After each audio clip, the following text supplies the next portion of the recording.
Hi everyone, dear colleagues, dear participants.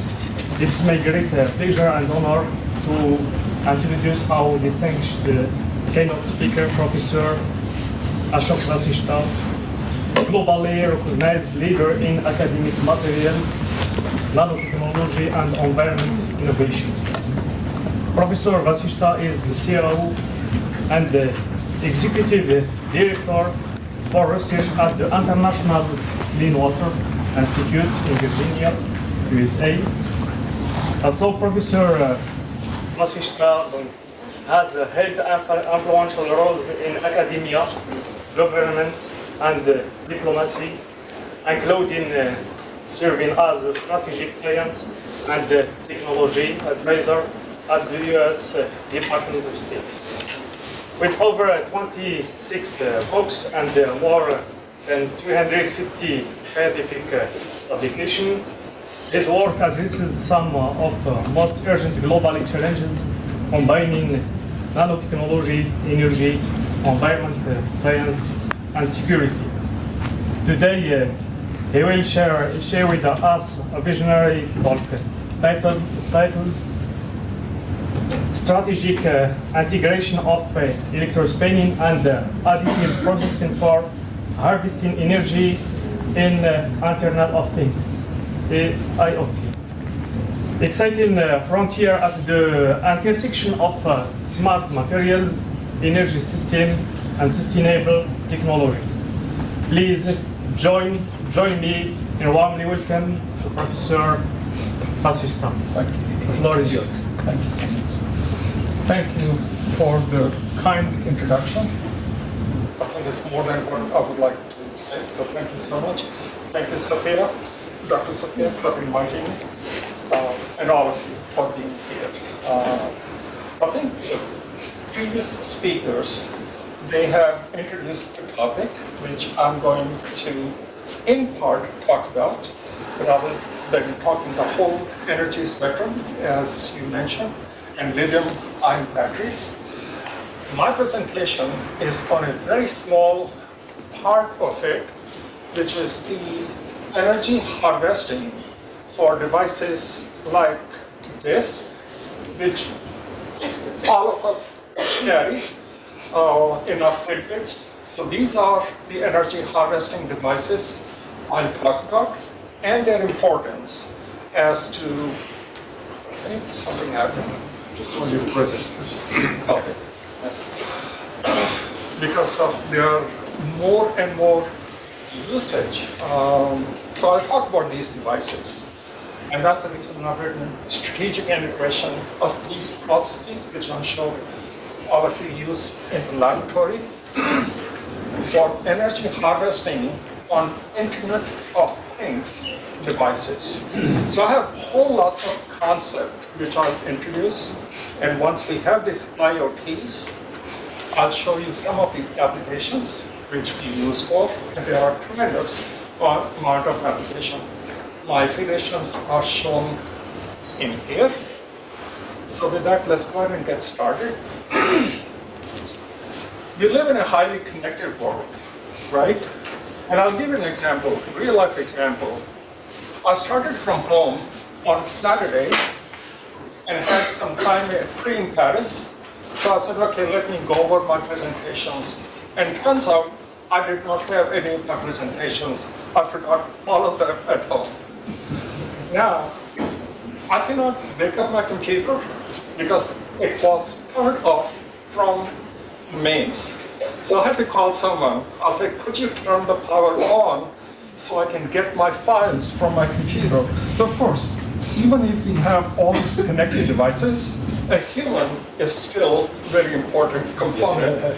So a human had to go and turn power on so I could wake up my computer and access files. And by the time I downloaded files, that was time to fly back home. So this was middle of the night, last night. I was rearranging my slides. So that's the connected world. But of course, you know, using your devices, you could do lots of things, and I'll show you some of the applications. Exponential technologies and Internet of Things. Why are they important and what role they play? I'll also talk very briefly about cyber-physical system. This is the course I teach in Romania, and of course I taught in US also, and there is a lot more importance, and I wanted to make sure that since this is a school, I introduce this topic because of the fact that this will continue to grow more in future. Connected to Internet of Things is something called Internet of Behaviors. It has lots of great application and some not so great application. And that's the reason I've written you this technology. I'm not going to spend too much time, but at least I want to make you aware of it. So we'll talk about Internet of Behaviors, connection of both of them, as you mentioned, artificial intelligence, all of us might use to some extent. And of course, as the time grows, I'll very briefly describe about the role of artificial general intelligence and artificial superintelligence. We are not there yet, but we are going to be using that going in the future. Some of the ethical concerns and recommendations. So with that, as I mentioned, we live in a highly connected world. This is a scheme of your cell phone. It shows different types of software, platforms, connectivity, video, audio, email, and all of that. I use drones for lots of applications at different institutions. Using my cell phone, I could, as long as there is battery in there, that's the human component, I can fly that drone from there and survey area. It has different platforms in terms of monitoring, security, providing emergency supplies in case of accidents and those types of things. So that's the drone platform. Again, the remote connectedness, I could fly from here and do those services and then bring it back to where it's supposed to be. I can change the temperature at my home. I can open my garage door, let someone come in. As I mentioned, for power, I have to let someone come in and change the power. I can watch my puppy play at home. So these are all IoT applications which we currently use. And of course, global communication helps assist all of that. And this is possible with the help of these devices, pressure sensors, 6-axis inertial measurement units, accelerometers. I'm sure you know that your cell phone monitors how many steps you have taken a day, how much calories you have burned, and all that. You can have that application in your cell phones, and that's part of accelerometer. Again, lots of application there. Smartwatch, drone, as I mentioned, weather station. You could observe those. You could lots of smart appliances like washing machine, dryer, etc. You could remotely control and monitor. But in all of that, there is one important factor, which is this, that you need power. Not those batteries, but power. So what presentation talks about is how we can enhance energy efficiency, energy harvesting in all these IoTs so that they become more and more power efficient. In addition, to have these devices operate and to store or charge, you need some type of a storage mechanism. And that's critical to have artificial intelligence because you need to have charges in there to have artificial intelligence part. So I'll show you that as well as we go into the presentation. And of course, I'm cognizant of the time because I know that I don't want to be in between my presentation and your lunch. So over the past 10, 12 years, there is tremendous amount of progress in terms of power generation or power reduction, accelerometer, noise reduction, and so on and so forth. And we still continue to work on it because we are still not there completely, but lots of progress has been done. And on your right, you see the embedded finite state machine and machine learning core. These are the concepts which I want at least students to know, because that's very important, especially for artificial intelligence. And we'll talk about that. I'm not going to talk so much about the bone conduction, such as the audio acceleration, but that's also extremely important. So this is the slide which talks about, because of the fact the more and more we use IoT, the more artificial intelligence part gets in, there is an exponential increase in the use of IoTs. And also, because of the fact there's artificial intelligence, this shows human intellectual. This shows the transhuman or artificial intelligence. And we are just about at the intersection of these two, right here.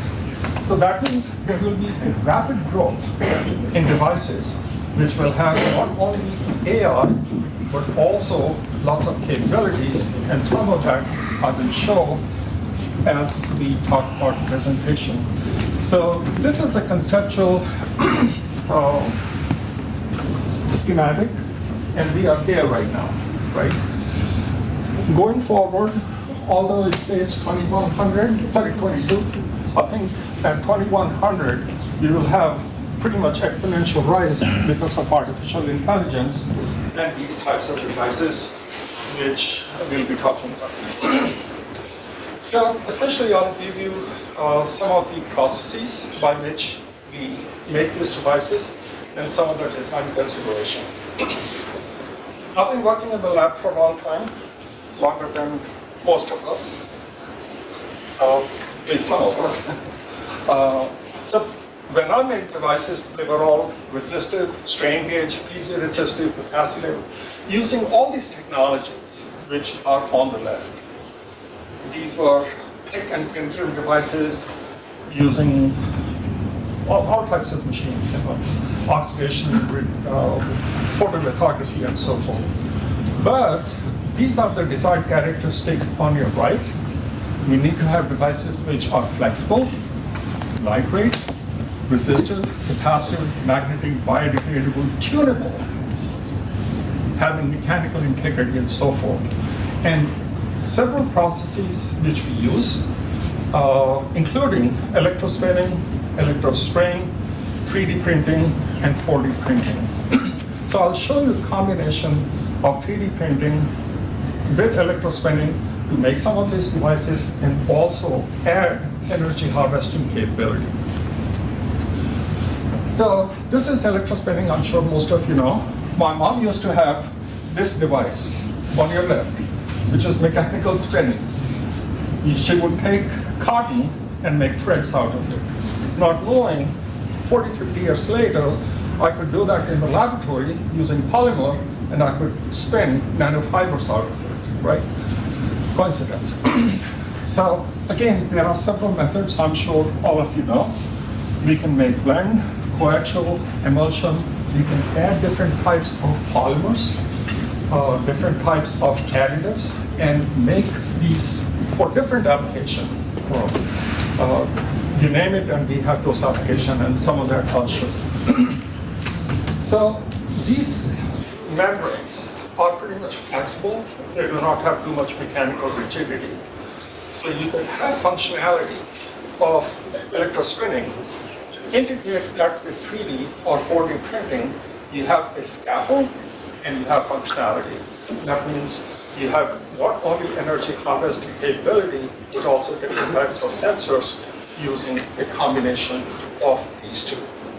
Again, these are two separate topics, but in a given different presentation, I could talk separately, but as mentioned, since we're short of time, I'll just continue to move right along. So these are different processes of 3D printing. There are more, but the one which is most commonly used for these applications is fused deposition. And of course, we have stereolithography, digital light processing, polyjet, photopolymer 3D printing. But as mentioned, the fused deposition is the one which we use fairly frequently. In addition, we started using something called 3D jet writing technique.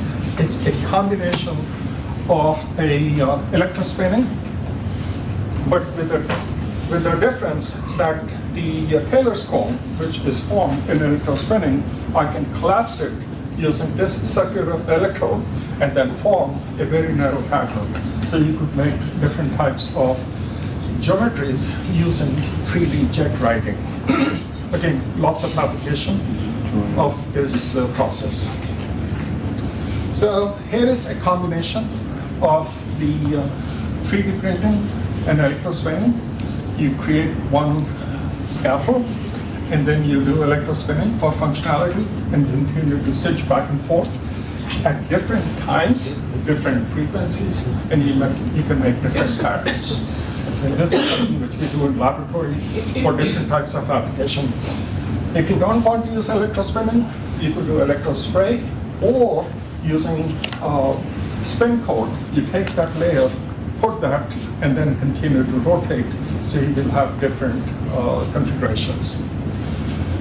This is using a different method of electrospinning called solution electrospinning and melt electrospinning. Again, same process, but lots of different configurations. So this is something that we have been working on for quite some time. We have supplied to Natick Soldier Center different types of uniforms soldier, which has embedded platforms for chemical biological sensing, for communication, gait analysis. As you know, it's very critical to know if a soldier is feeling tired. So using gait analysis, again, using communication, these types of devices which we have provided, epidermal electronic system, which is again part of your Fitbit. People, those who are wearing Fitbit, have those notifications. Soldiers are required to wear Fitbit so that their commander can continue to know if their blood pressure is all right, if their heartbeat is okay, and all of that is embedded into this wearable system. It again requires IoT, Internet of Things devices, which continues to monitor their physical condition, physiological condition, and of course communication to monitor. So the use of this, as mentioned, will continue to increase, and I'll show you the integration of artificial intelligence and how those integrate. So these are some of the applications where you don't have connectivity with the grid. These are all offline power applications, such as in military, again for health and medicine types of conditions, for agriculture. There are remote sensors by which you can find out when a plant actually needs water, and based on that, using artificial intelligence, there would be spraying of water, those types of things, transport and so forth. So again, as I mentioned, there are tremendous amount of application, and I think one of the solutions is using these, we can then offset our carbon footprint because of the fact we are not using grid electricity for those types of application.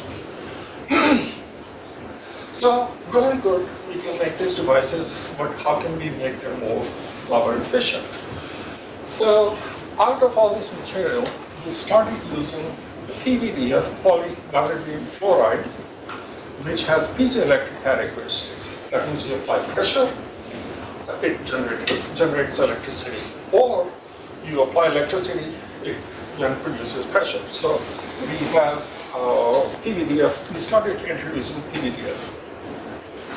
So these are some of the characteristics of PVDF, and I'm sure you can find that into the reference books. This is a non-centrosymmetric material, which is piezoelectric, pyro, and ferroelectric. Some of the characteristics are listed in here. I don't need to read that, but nonetheless, you can, as mentioned, you can apply pressure, you can generate electricity, and it's reversible. And of course, as mentioned, this is something which we use. And also we started using some additional material, which I'll show you in the following slide, But these are some of the mechanical testing for compression, shear, and bending. Because of the fact there is only one phase, which is the beta phase, which is responsible for these characteristics, we have to assess using FTIR, using Raman, as to how much that phase is in that material. We have to make sure that we have more and more beta phase, or we can produce it more efficiently to have more efficient power generation capability. So we also measure the longitudinal as well as transverse piezoelectric strain coefficient, D1, D2, D23. And if I know materials which have higher of these piezoelectric coefficients, that means we can also introduce into our electrospinning material and make those material more highly efficient.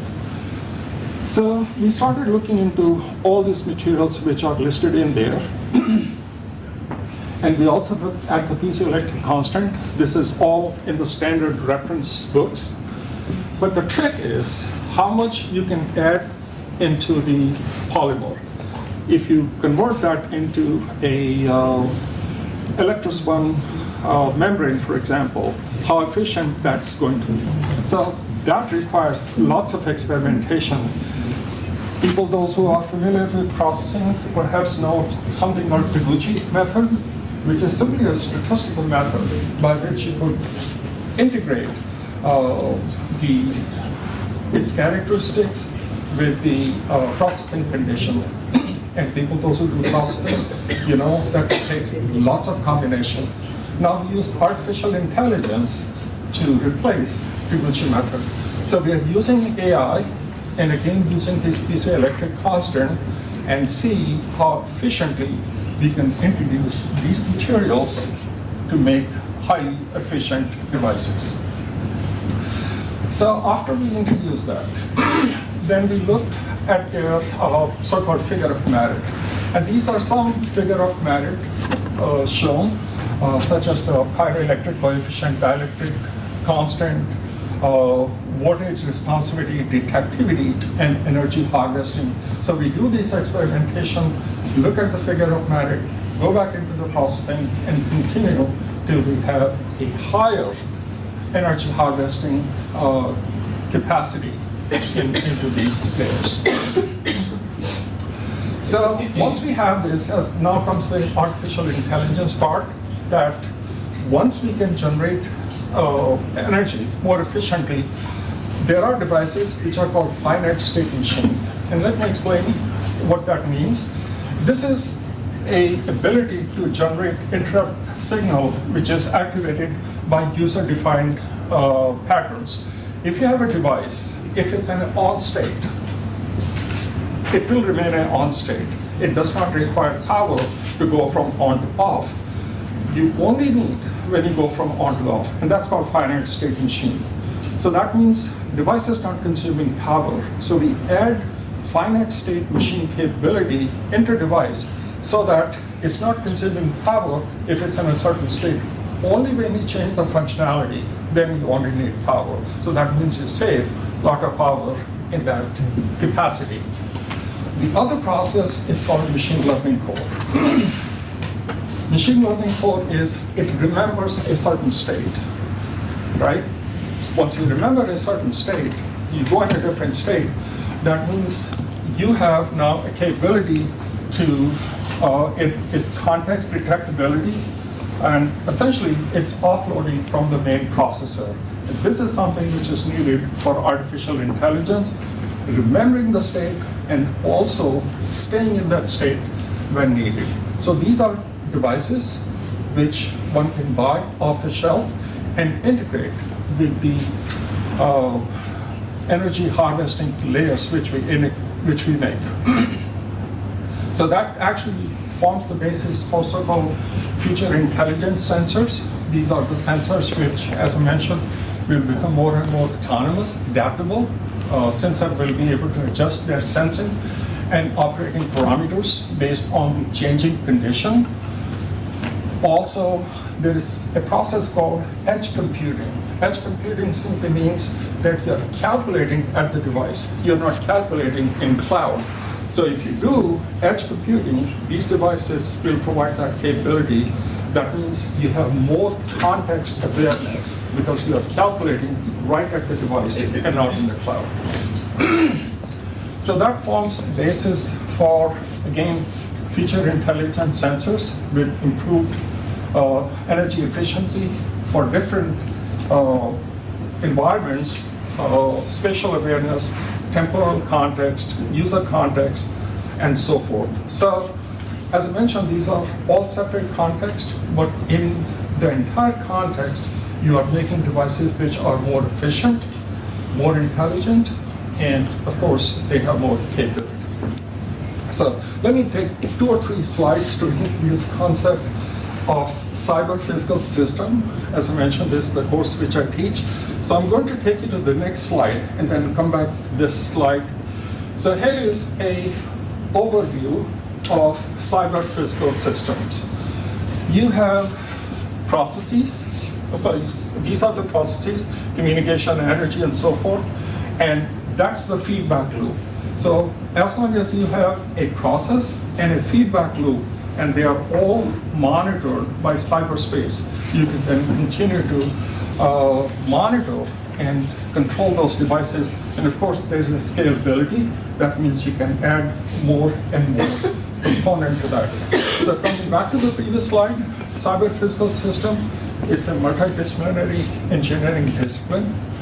It integrates the dynamics of the physical processes with the software. So using software, you can control different devices like Ashok. Like I mentioned yesterday, from Paris, I could turn my computer on and download those files, which I've got.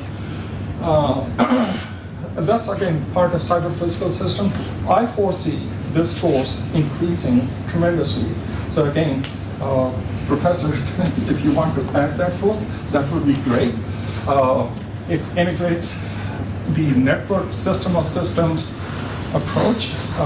Again, the idea is to conjoin software with the physical devices and then automate remotely lots of processes.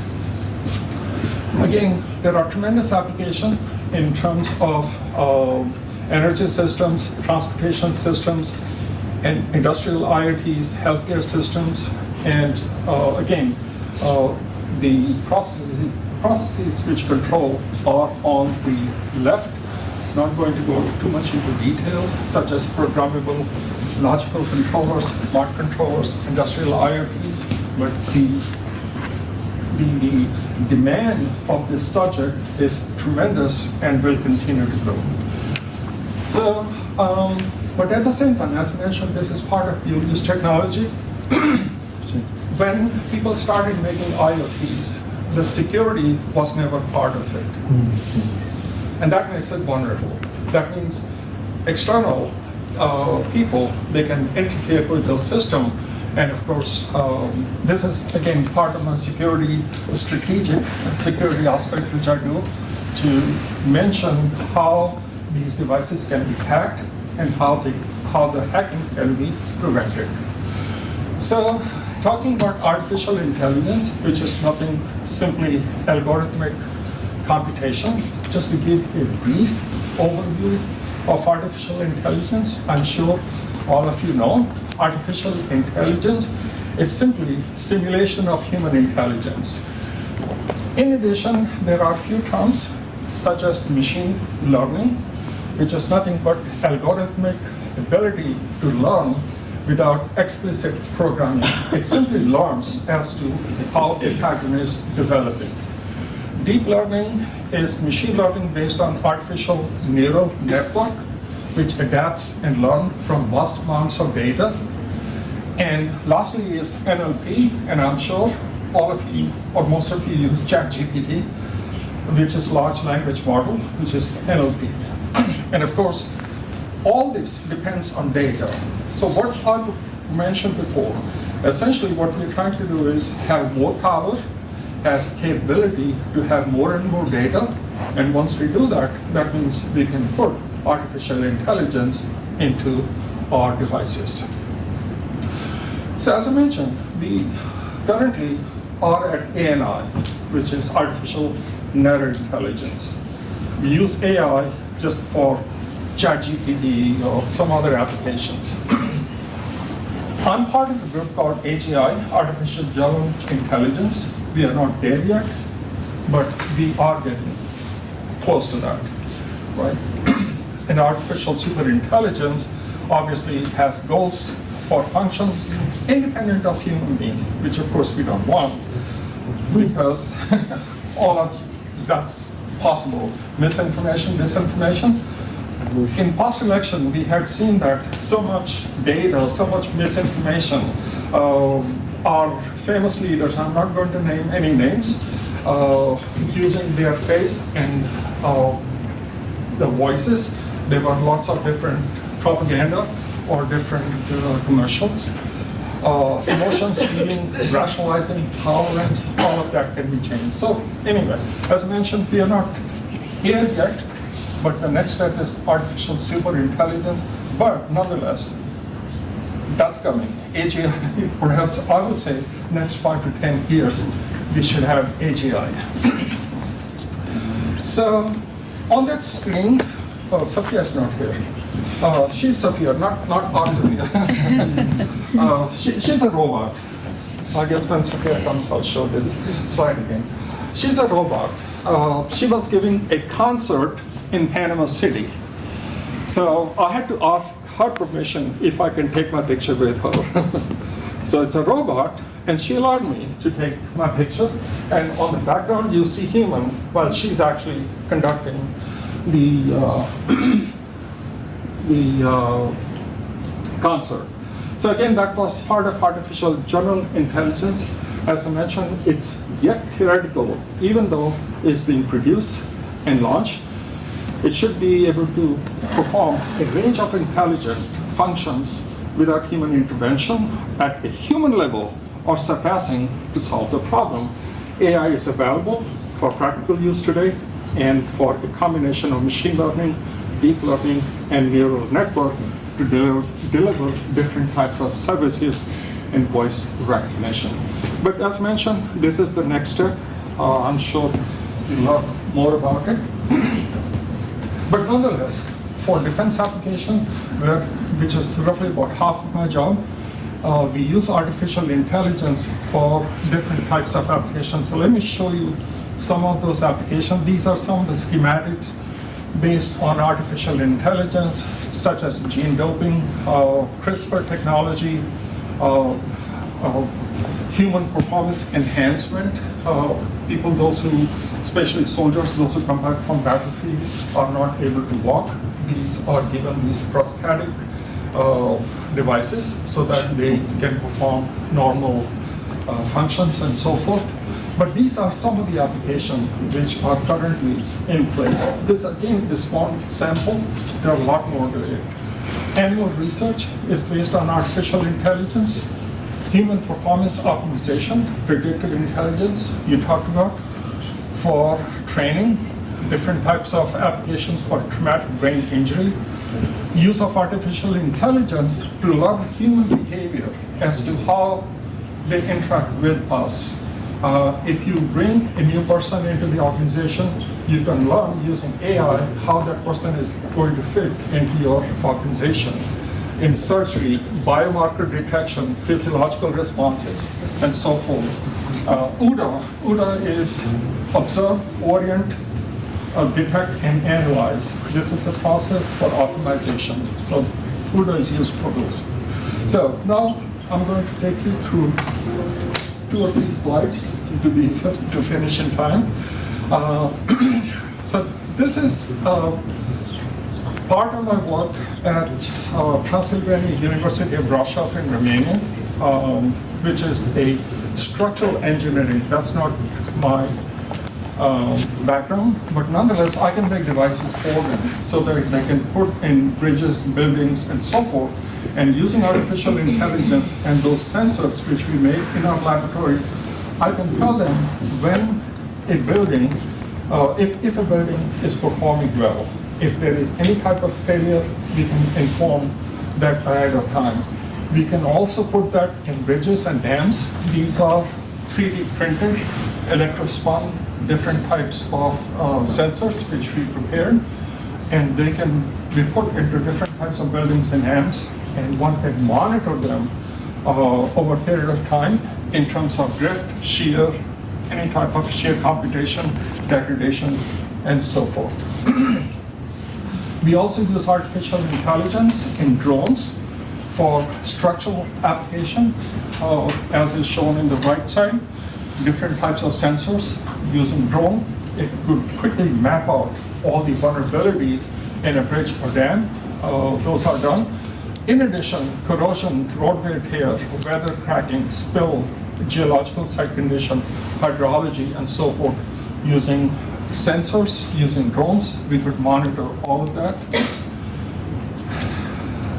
Lastly, Internet of Behavior. As I mentioned, I'll very briefly introduce this topic.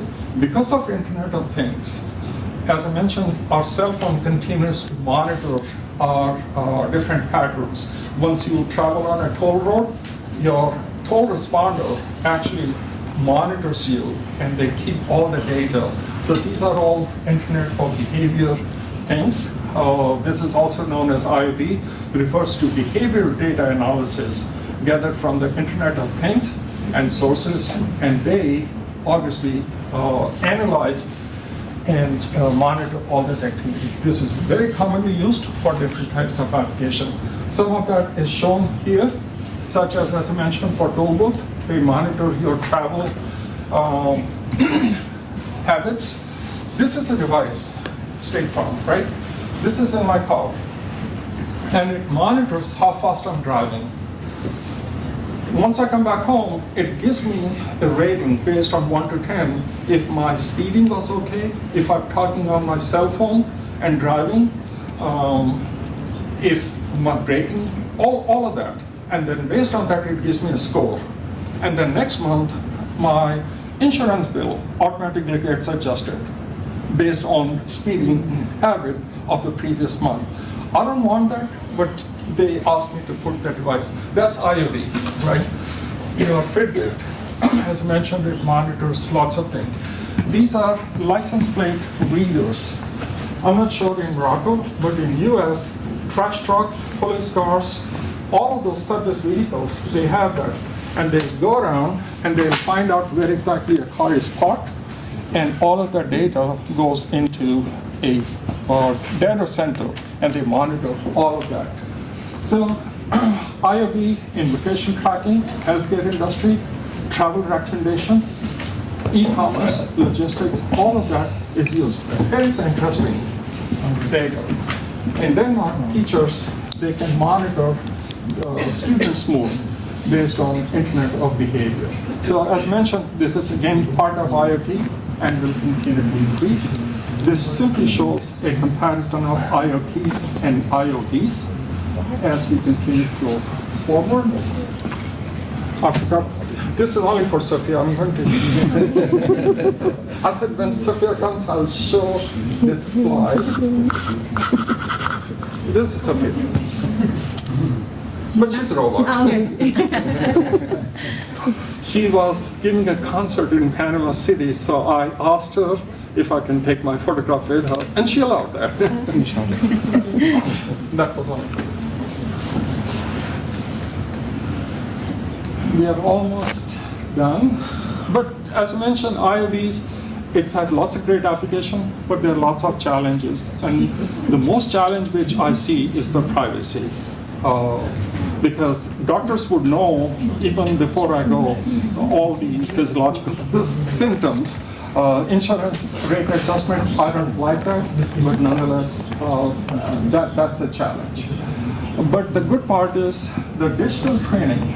Before you design a large building or a concept, you can have a digital training and see how that's going to operate. And it saves us tremendous amount of assets, resources, finances, and so forth. And this is all because of this IoT and IoTs. But nonetheless, all these IoTs are used in transportation, data centers, water purification systems, underground cable, transportation systems at traffic. And so again, you could see both positive and negative sides of it. I'm writing a book, or just finished, on dual-use technology, and large part of that is out of this schematic because of dual-use technology of IoT and IoT. This is a airport in Boston Logan International Airport. These are sensors, okay? And as you go, they will continue to monitor your movement. If you're talking on the cell phone, talking fast, if your body temperature is high, and so forth, all of that. Based on that, they can call you and talk to you if they feel it does not fit into a profile of a person behaving. All these monitors, these are watched by people, so artificial intelligence, but human, they can provide all of that information.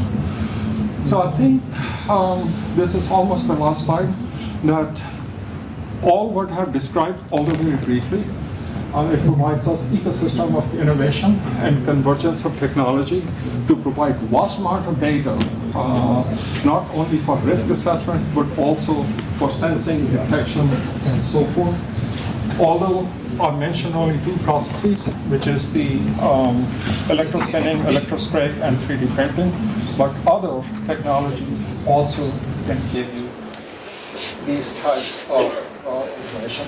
These are simply some of the conclusions and recommendations, but with that, let me stop the presentation here, and I thank you for your attention. Thank you very much, Professor VASEASHTA, for this inspiring presentation. Everything is connecting extremely. It's very difficult to predict the future with this evolution of artificial intelligence. So now the floor is open for the question. You have Yes, thank you, dear professor, for this presentation. Well done. And what about the energy for this world, next world of energy, consumption energy? I think Professor Amin, I think he gave a overall concept, and that's what I wonder all the time as to where we are going in terms of energy production, energy consumption. There is also a concern of the carbon footprint.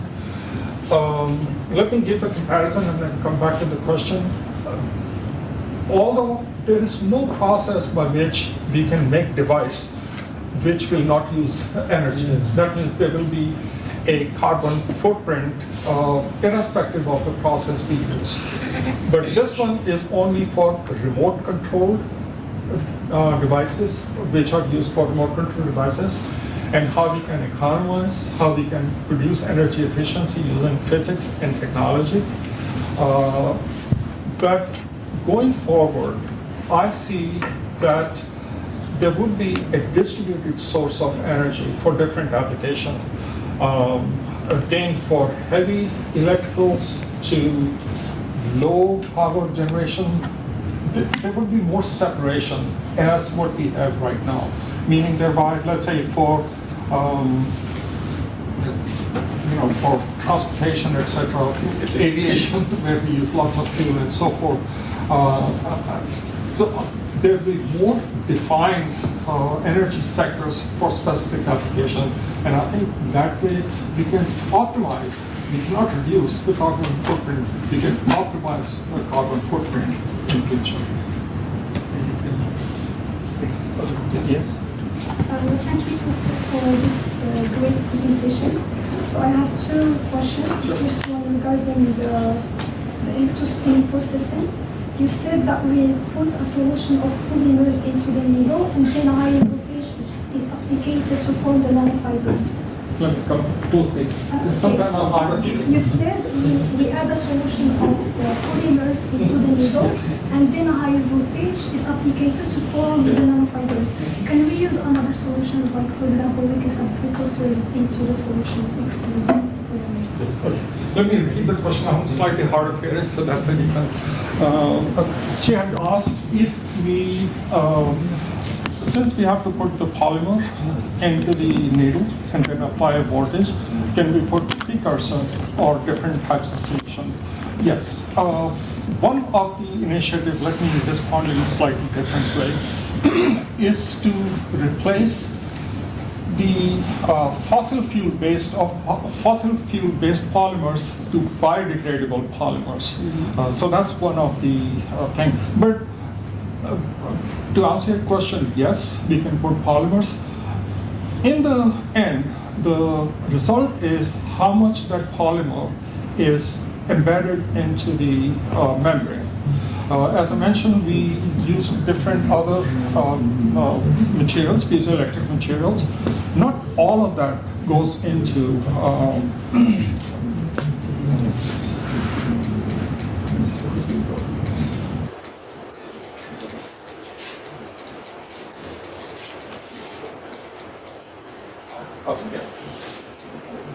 So we have different piezoelectric materials.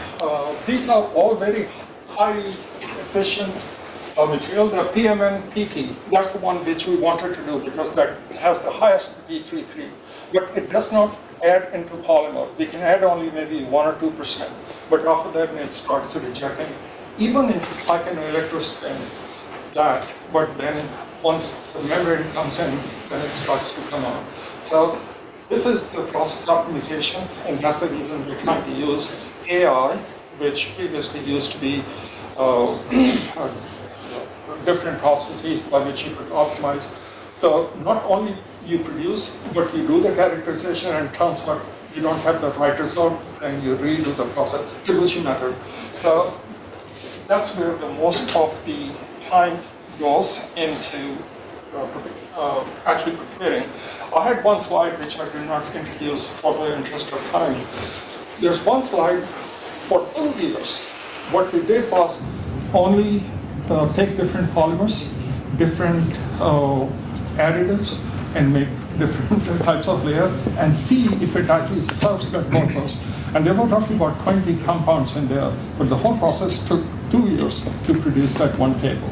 So it's a very time-consuming process, but technically, to answer your question, yes. Second question. Oh, second question, yes. Fine. Technically, how we can use EA to optimize the synthesis or the metal synthesis. My second question is how can we use AI to technically to optimize the process of synthesis? Again, it's as mentioned, part of the process, because the Debussy method is to take the characteristics and process and see how they relate. AI, you could put that into this tables and see which combination, you can actually plot and see which combination produces the best result, and then do that, and then again continue, rather than doing the process often using either Debussy method or AI types of optimization is much more efficient than conducting process.